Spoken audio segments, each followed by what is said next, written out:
This is an allergic reaction.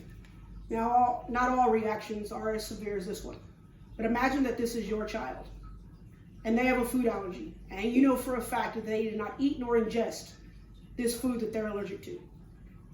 Now, according to FARE, which is the Food and Allergy Research and Education, most allergens are proteins.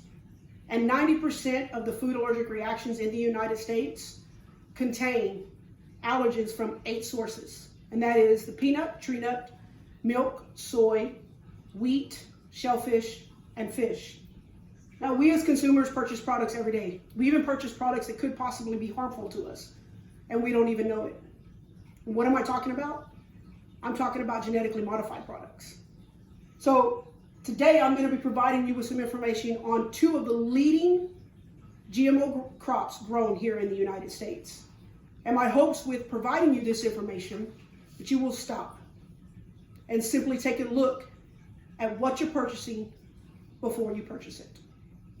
So, 2 of the leading crops. The first one is corn. Corn is the #1 grown crop in the United States, which has been modified to be resistant to the herbicide glyphosate. And traces of this herbicide have been found in items such as cornflakes or corn syrup.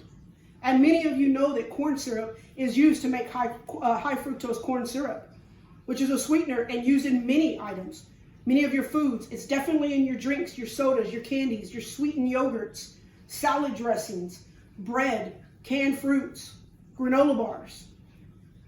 High fructose corn syrup has also been linked to high rates of obesity, diabetes, and heart disease.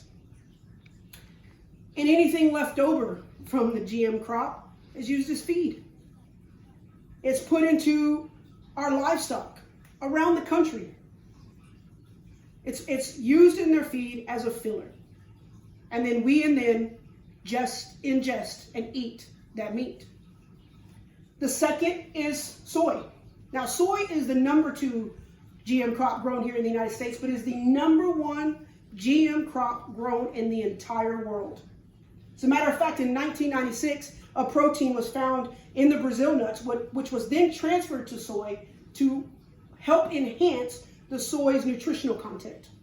Now, according to Andrew Porterfield of Genetic Literacy Project, the allergenic properties of the Brazilian nut protein 2S albumin is a common allergen, which once it was transferred over, it triggered an allergic reaction on human volunteers. Now, most non-GMO most non-GMO soybeans are used for food, for human consumption, which is tofu and soy milk. But because of the rise of costs in food, it is forcing some farmers to go to genetically modified soybeans. And genetically modified soybeans are typically used for such things like canola oil, vegetable oil.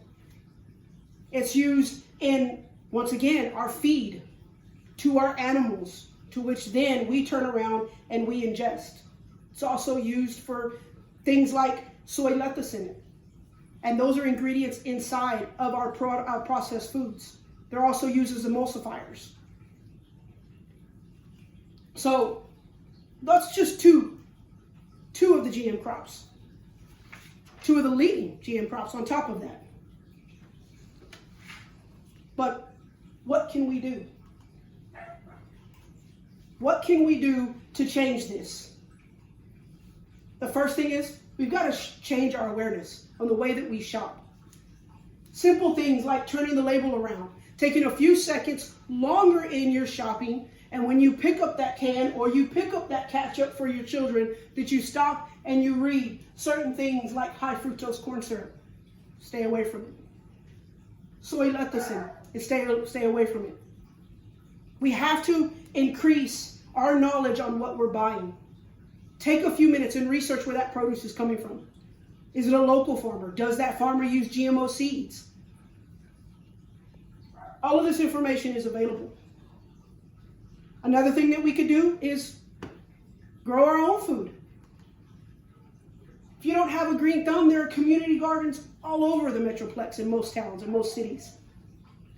Most of them have a membership due, and then you as a community will take something from a seed and you'll learn and you'll grow from it. Another great source is urban gardens. Now, I don't have a green thumb, but now you can grow all kinds of produce inside of a container and have tomatoes right on your back porch. Now, I can't stop you from buying all these products, and I can't stop you from not joining a community garden. I can't force you to do these things. But if you don't, there could be some negative effect. And according to FAIR, once again, Food and Allergy Research and Education, 32 million Americans have food allergies. And that includes 5.6 million children under the age of 18. That's 1 in 13 children that have food allergies. 1 in 13. Now, the Center of Disease Control and Prevention reports that food allergies in children increased by 50% between 1997 and 2011. Also, according to the CDC, between 1997 and 2008, there was a prevalence of peanut and tree nut allergies that appeared, and then it more than tripled in children in the United States. Now, I'm not saying that all allergies are GMO related, but I just find it kind of ironic how that in 1996 is when GMO crops became on the rise, and in 1997, allergies also hit the rise. But there are some positive effects if we can start to try to make a dent in GMO crops. Most importantly, we can give those that have allergies and doctors and the patients knowledge on this and give them a head start on where their food is coming from and what they could possibly be allergic to. If they're allergic to nuts, then they maybe shouldn't be eating some things with soy. Things to that nature. If GMO crops were no longer being grown, also, there would be an overuse of toxic chemicals on our ground, in our land, in our soils. That stays there. We wouldn't have the invention of a superweed or superbugs. And most importantly, the traditional farmer could then become traditional again.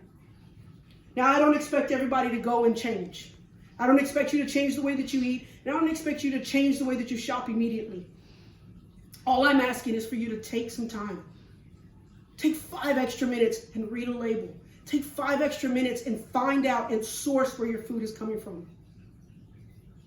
There's no definitive answer on how, to stop such things like cross-pollination. Hey, there's no definitive answer on how to stop the GMO crops in general. But we can make a difference. We can purchase non-GMO seeds, non-GMO crops, and help them, local farmers, grow their non-GMO products. Some things like growing your own products will not stop GMO seeds, but it can make a dent in companies like Masato while also supporting the local farmer. It's going to take time, but starting simple is at least starting. Thank you.